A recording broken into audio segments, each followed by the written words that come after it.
Assalamualaikum warahmatullahi wabarakatuh. Video kali ini saya akan membahas mengenai perencanaan usaha yang telah saya buat, yang saya beri nama 1453 Farm di bidang produksi dan pemasaran bibit manggis atau Garcinia mangostana linensis di Desa Jelegong, Kecamatan Rancaekek, Kabupaten Bandung.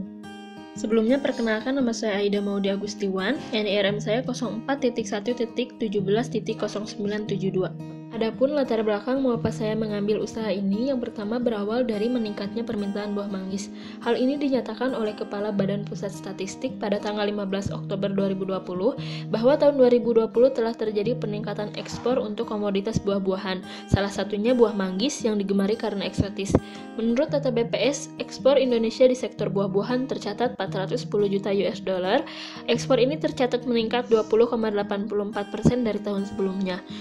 Dari permintaan buah manggis ini menjadi prospek yang baik untuk produktivitas tanaman manggis. Namun prospek ini sulit diimbangi dan sangat terkendala dengan sifat pertumbuhan tanaman manggis yang lambat. Sehingga diperlukan berbagai upaya untuk menstimulasi pertumbuhan, mulai dari menyediakan bibit hingga lamanya masa produksi. Karena manggis ini memiliki perakaran yang sangat minim, sehingga pertumbuhan tunasnya lambat. Dengan adanya faktor tersebut, ada beberapa upaya yang harus ditingkatkan, diantaranya kualitas dan kuantitas bibit manggis. Hal ini diupayakan untuk memanfaatkan prospek yang baik dan untuk menunjang kontinuitas buah manggis. Kemudian ada analisis SWOT berdasarkan perhitungan jumlah skor total faktor internal dan eksternal yang tertinggi, yakni pada penjumlahan SO atau Strength and Opportunity yang menghasilkan 2,84. Dari hasil perhitungan tersebut, maka dapat disimpulkan bahwa produksi dan pemasaran bibit tanaman manggis ini memiliki kekuatan yang baik dan peluang yang besar. Oleh karena itu, usaha ini layak untuk diusahakan dalam rangka memanfaatkan kekuatan serta mendapatkan keuntungan dari peluang yang ada, sehingga tercapainya kesejahteraan petani karena meningkatnya pendapatan.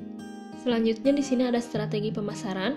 Untuk sasaran dari usaha produksi dan pemasaran bibit tanaman manggis ini, yang pertama ada pemerintah, karena tidak sedikit program pemerintah yang bertujuan untuk penanaman kembali atau reboisasi. Selanjutnya yang kedua ada LSM atau lembaga swadaya masyarakat, dan yang ketiga ada komunitas-komunitas yang peduli terhadap alam dan lingkungan.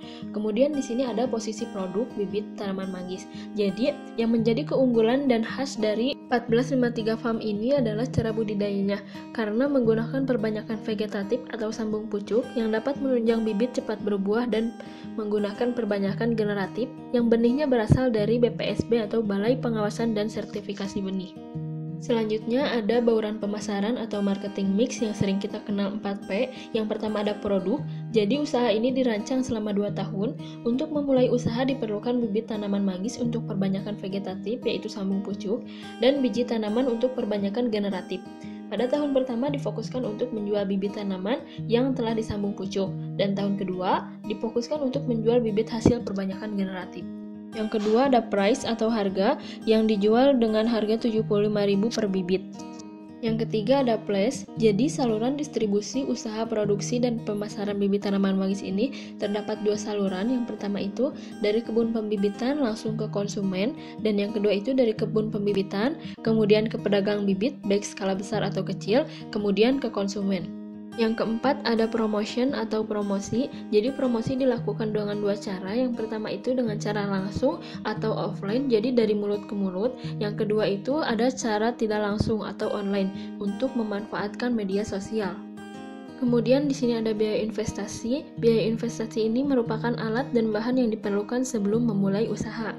Memerlukan biaya sebesar 33.171.000.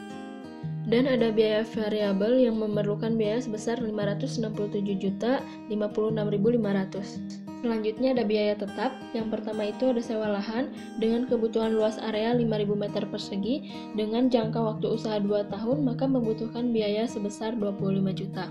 Selanjutnya ada biaya penyusutan yang terdiri dari alat tahan lama dengan jumlah 11.418.240.000. Selanjutnya ada biaya tenaga kerja dengan jumlah 66.600.000 dan biaya lain-lain yang terdiri dari biaya perawatan transportasi, biaya kesehatan, dan biaya perizinan yang menghabiskan 3.500.000. Maka total biaya tetap yaitu Rp106.518.240. Selanjutnya ada biaya total. Biaya total ini merupakan penjumlahan dari biaya variabel dan biaya tetap yang menghasilkan Rp673.574.740. Kemudian ada sumber pendanaan dengan proporsi yang dari sendiri itu 23,5% dan modal dari pinjaman 76,5%. Kemudian ada pelunasan pinjaman atau kredit dengan bunga ditetapkan flat rate. Kredit dapat dilunasi pada tahun kedua dengan total pokok pinjaman dan bunga pinjaman tiap tahun yang harus dibayar adalah 252.182.000.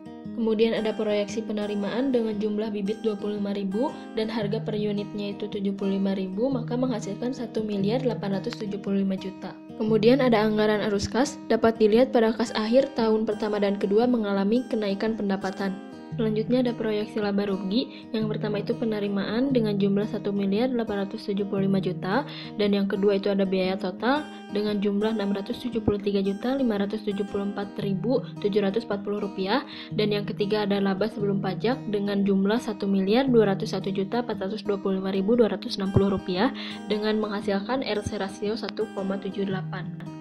Kemudian ada break even point atau titik pulang pokok. Yang pertama itu titik pulang pokok dalam rupiah menghasilkan 152.699.027 rupiah dan BEP dalam kilo itu menghasilkan 2.035 kilo. Kemudian ada periode pengembalian usaha atau payback period. Jadi untuk pinjaman yang digunakan investasi dapat dikembalikan pada bulan pertama.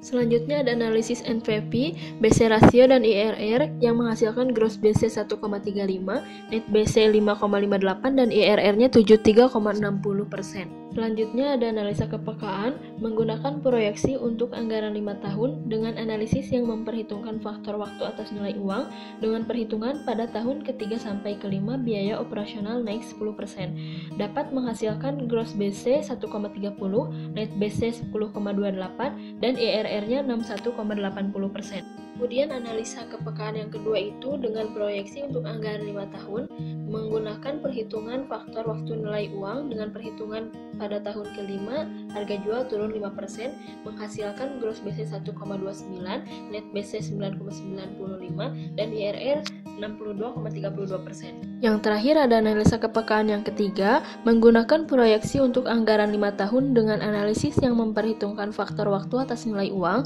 memperhitungkan suku bunga bank naik 2% menjadi 14%. Menghasilkan gross BC 1,29, net BC 9,80 dan IRR 62,62%. Maka dapat disimpulkan dari analisa kepekaan, pendirian usaha produksi dan pemasaran bibit tanaman manggis ini dapat dikatakan go project karena gross BC dan net BC menghasilkan lebih dari 1 dan tingkat pengembalian IRR lebih besar dari suku bunga bank. Mungkin sekian yang bisa saya sampaikan. Wabillahi taufiq wal hidayah. Wassalamualaikum warahmatullahi wabarakatuh.